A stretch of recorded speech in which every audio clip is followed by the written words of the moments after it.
Bakozi ba Buja Hit TV turasubiye kubaramutsa, ni Patrick Pajo niyo nkuru. Hano turi muri zone ya Buyenzi, twiko barabara rya 15 ni nimero 10 aho turi, aho Amina asanzwe aba.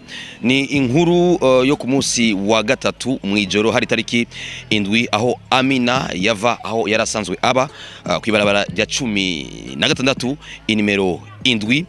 Bivugwa ko yari ko haritaba telefone imuhamagaye, asohotse kwibarabara ahura n'umuntu yahavuye mu nyuma amenya, aramutabagura mu kwisura, aramunona cyane nkuko muri kurabona kuri amafoto.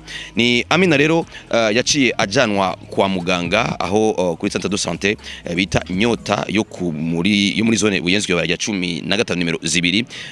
Baramuvura kuva isaha 5 z'ijoro gushika isaha 7 zirenga z'ijoro, kuko yahavuye ava mu bitaro bukeye itariki 8. Twagerageje gushika aho iryo bara ryabereye. Amina ababibonye canke wenyene nawe atashimye kubitubwira kwino mikro ya Buja Hit TV, bivugwa ko ari umusore bahora bakundana, bahora bagendana igihe kitari gito, kuko nkuko mubizi uno Amina yigeze kuba umukunzi w'umuhisi Karim Babel, bikaba bizwi neza ko bubakanye imbere y'amategeko. Rero muri kino gihe yaramaze iminsi akundana n'uwitwa Derrick. Uyu Derrick nawe nyene aba mu Buyenzi kwibabara gicenda inimero 1.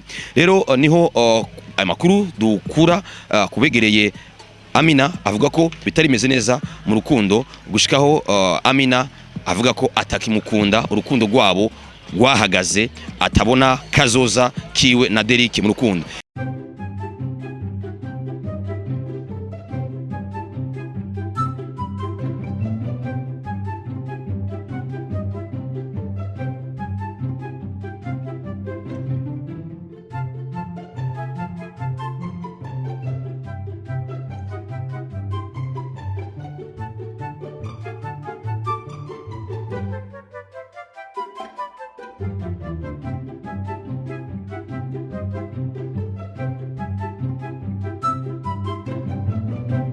This food ni restaurant nziza cyane iteka imfungurwa z'ubwoko bwose kandi z'akanovera, iri kuri station MPS impande ya Star Hotel na Kotebu. Eat this food mawe iteka imfungurwa nziza z'akanovera akabijya kuri babandi bagira imanza. Eat this food ihari ku bwanyu, duhamagare ugire reservation tubatekere mu manza zanyu. Abifuza kuduhamagara muduhamagara kuri 62 39 55 44. Eat this food yaje hageze kuri babandi babura umwanya wo gufungura kubera akazi. Eat this food ihari ku bwanyu, duhamagare kuri izo nimero maze tukuzanire ifungurwa aho uri hose kandi ku giciro ciza cyane. Hamwe na Eat this food bivanye n'ifungurwa mfungura muri Eat this food bituma ngira amagara meza. Eat this food mama we waje hageze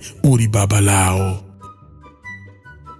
Rero niho Derrick kumugira ishari kuza gushikaho yiyoberanya mwijoro isa 5, aramujemagura ni nzembe gushikaho aho aza mu bitaro. Rero twagerageje gushika aho Amina ari kuno mwanya, naha duhagaze ku nimero 10 kwibajya 15 kwa nyina. Amakuru dukuye hano nuko bamwitwariye muri parke, bagiye muri senare ya Miriya Bujumbura. Ntituramenya neza ko yo bari senare y'igisagara ca Bujumbura canke ari ya commune Mukaza. Amakuru dufise nuko n'ibintu vyose uyo musore yoba yaramuhaye byo kudandaza yiteza imbere yoba yarabimwatse no musi iduka giwe rikaba rigaragara. Amina avuga ko yamubwiye ko ashobora kumugandagura mu gihe batosubizana nawe mu rukundo, ashobora gutakaza ubuzima imbere yuko iramazani itangura.